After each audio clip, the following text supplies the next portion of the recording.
Iran ഒറ്റപ്പെടുന്നതിനൊപ്പം തന്നെ ചേർത്ത് വായിക്കേണ്ടതാണ് ഇറാന്റെ പ്രതിരോധ കരുത്തിലെ വീഴ്ച. ചൈനയുടെ ചതിക്കുഴിയിൽ വീണ ഇറാന്റെ പരിതാപകരമായ അവസ്ഥയാണ് ലോകം ചർച്ച ചെയ്യുന്നത്. അശ്വതി സതീഷ് തയ്യാറാക്കിയ ഈ എക്സ്പ്ലെയിനറിലൂടെ ഈ ബുള്ളറ്റിൻ പൂർണ്ണമാകുകയാണ്. നമസ്തേ. നിക്കക്കള്ളിയില്ലാതെ ഇറാൻ ആക്രമണം നടത്തുമ്പോഴും വിരൽ ചൂണ്ടുന്നത് ടെഹ്റാന്റെ വ്യോമ പ്രതിരോധ സംവിധാനങ്ങളുടെ പരാജയത്തിലേക്കാണ്. പാശ്ചാത്യ രാജ്യങ്ങളിൽ നിന്ന് വ്യത്യസ്തമായി കുറഞ്ഞ ചെലവാണ് ചൈനീസ് പ്രതിരോധ സംവിധാനങ്ങളുടെ മേന്മയായി പറഞ്ഞിരുന്നത്.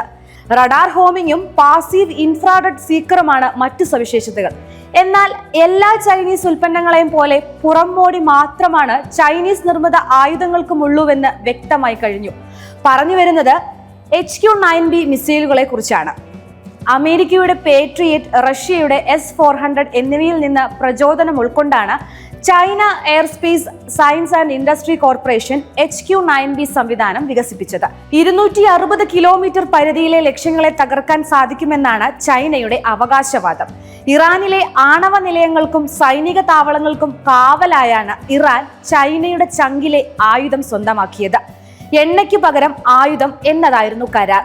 ചുളുവിൽ എണ്ണ ചൈന സ്വന്തമാക്കിയെന്നതാണ് വസ്തുത. ഓപ്പറേഷൻ സിന്ദൂർ സമയത്ത് പാകിസ്ഥാനെ ചതിച്ച ചൈന ഇറാനിലും അത് തുടർന്നു. വെനസ്വലയിലും അങ്ങനെ തന്നെ സംഭവിച്ചു. പാകിസ്ഥാനെ ചതിച്ചത് YLC-8 ആന്റി സ്റ്റെൽത്ത് റഡാറും റഷ്യയുടെ S-300 PMU-നെ കടത്തിവെട്ടുമെന്ന അവകാശവാദം ഉന്നയിച്ചിരുന്ന HQ-9SA മിസൈലുമായിരുന്നു.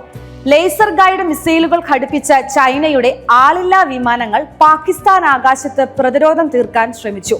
എന്നാൽ ഭാരതത്തിന്റെ ആകാശം ബ്രഹ്മോസും അവയെ നിഷ്പ്രഭമാക്കി. പ്രസിഡന്റ് നിക്കോളാസ് മഡുറോയെ പിടികൂടാനായി അമേരിക്ക നടത്തിയ ഓപ്പറേഷൻ അബ്സല്യൂട്ട് റിസോൾവിൽ വെനസ്വലയ്ക്കും കിട്ടി ചൈനയുടെ തിരിച്ചടി. വിശ്വസിച്ചു വാങ്ങിയ ആയുധങ്ങൾ ചതിച്ചു. രാജ്യത്തിന്റെ തലവനെ തൂക്കിയെടുത്ത് കൊണ്ടുപോയപ്പോൾ മാത്രമാണ് വെനസ്വല അറിഞ്ഞത്. രാജ്യത്തിന്റെ പ്രതിരോധത്തിന്റെ നട്ടെല്ലായ ചൈനീസ് JY-27A മീറ്റർ വേവ് റഡാറുകളാണ് ചതിച്ചത്. ഇറാനിലും സംഭവിച്ചത് അതുതന്നെ. പാകിസ്ഥാനും വെനസ്വലയും മുന്നിലുണ്ടെങ്കിലും ഇറാൻ പാഠം പഠിച്ചില്ല.